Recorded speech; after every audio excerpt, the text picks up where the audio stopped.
Is the next God of War no longer a PS5 exclusive? And is John Krasinski leaving the Quiet Place franchise? All of that and so much more in this week's Entertainment Roundup. Let's get into it. What's up, guys? Welcome to That Freaking Geek, and I'm very excited for this week's Entertainment Roundup. And that's probably because there's actually not a lot to say today. Very little news has happened this week. And this is your first Entertainment Roundup. I'll be covering movies, TV series, and video games news that's kind of happened throughout the week. But watch out for next week, because there's a lot happening next week. But I'll tell you a bit more of that later in the video. For now, God of War, is it still a PS5 exclusive? Well, the latest news is that it has been delayed. It was meant to come out in 2022. God of War Ragnarok is apparently the name. It's actually not really confirmed. It's a bit of a kind of a weird effect where we actually don't really know, because the title screen just says Ragnarok is coming. And in that trailer, it said that it will come out in 2021. Now we kind of know that it's only coming out in 2022. And on top of that, it is no longer only coming to PS5, but also to PS4. I got you. It's still staying on PlayStation. I'm just saying that it's now coming to PS4 and PS5. And I kind of am a little bit worried about that, because in my head now that they might kind of step back from making it a full-on PS5 exclusive in terms of the technology that the PS5 can do. If you look at something like Cyberpunk, unfortunately, that game was a mess because they had to take such an incredible game and dumb it down for the likes of like the PS4. So what does that mean for the next God of War? Well, you got to look at a game like Miles Morales. Miles Morales looks both great on PS4 and PS5, so we could probably get something like that. However, I don't want the little bit of the upgrades of the PS5 to be just things like more frames and a bit more resolution compared to the PS4 version. I really do hope that they build something for the PS5 and dumb it as much as they can down for the PS4. Make it work, and I'm sure they will. Those people out there on Santa Monica Studios, they do incredible work. God of War was my 2018 Game of the Year, and so I really do think that Cory Barlog, the director, and his team will pull off something incredible. But until then, we'll just have to wait and see. Moving on to the next kind of gaming news, and that's basically what the gaming news is going to be next week about. We don't really have much else to talk about, and so instead, I'm going to be talking about E3. Guys, E3 2021 is happening next week. And what's happening then, there's going to be an Xbox press conference, there's going to be a Ubisoft press conference, and within the Xbox press conference, there's going to be some Bethesda games. There's a whole bunch of stuff going on. I'll be reporting it. Why don't you go follow me on Instagram? All the stories will be cluttered with a bunch of stuff about E3 throughout the week and the weekend and the following week for just E3 news. Go follow me there to find more information. And then I will be doing an E3 entertainment roundup just about E3. Just about the games that were announced, just about E3 in general. So why don't you go check that out next week. But for now, what I want to get excited about is kind of 3 games that I really kind of hope will be announced. Starting off with the first game that will probably be announced. If you know Warner Brothers, they're making their next DC video game. The last one they did was Arkham Knight, which was really cool. Now they're moving on to Suicide Squad, Killing the Justice League, or Kill the Justice League, something like that. And basically, I'm very excited for that film. There was a teaser trailer that came out last year, cinematic trailer that looked really cool with Harley Quinn, Shark, Boomerang. This game looks so incredibly well done, and I'm so excited for what that team has to do with this upcoming game.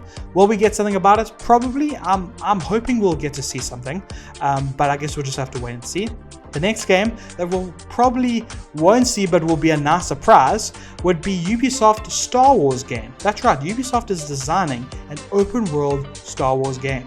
Don't know what it's about, don't know what kind of storyline they're taking, have no idea what's going to happen in this game, but I have faith in Ubisoft, kind of. But more importantly, I have faith in the Star Wars franchise, and I'm sure something great will come out of it. I'm very excited for that. If they do show off something at Ubisoft press conference, awesome. If they don't, cool. We have to wait and see when they're finally ready to show something. And now, the last one that I always want them to announce at E3, and that is Alan Wake 2. Guys, at Remedy, please just give us Alan Wake 2. I know that you guys are busy with Control stuff, and you guys just finished Control. Just give us Alan Wake 2. Now. But yeah, that's it with the gaming news. Let's move on to movies and entertainment news. First up, in Hollywood, everyone is raving about The Quiet Place 2, and the world is loving it. Right now, it is grossing a heck of a lot of money. So much so that it made more money in its weekend than Tenet, Christopher Nolan's Tenet, did in its entire run through last year. Now please know that as amazing as it is, I do think that the most important thing about that is that it came out just basically as cinemas were opening up again. So I do think COVID is the reason why it did. Otherwise, if it came out around about now, I think it would have gotten more or less the same amount of money, maybe even more, who knows. But more and more people are going back to cinemas now, and that's probably why the box office is starting to grow. And within this growth, we're also starting to notice that companies are starting to now greenlight more movies. And that seems to be The Quiet Place Part 3, or whatever they want to call it. The problem is that John Krasinski is not directing and is not writing this movie. This is just an idea that's from him, and already they have a release date of March in 2023. We don't know anything else besides that, but we do know that John Krasinski isn't returning for this, and I feel very abandoned right now.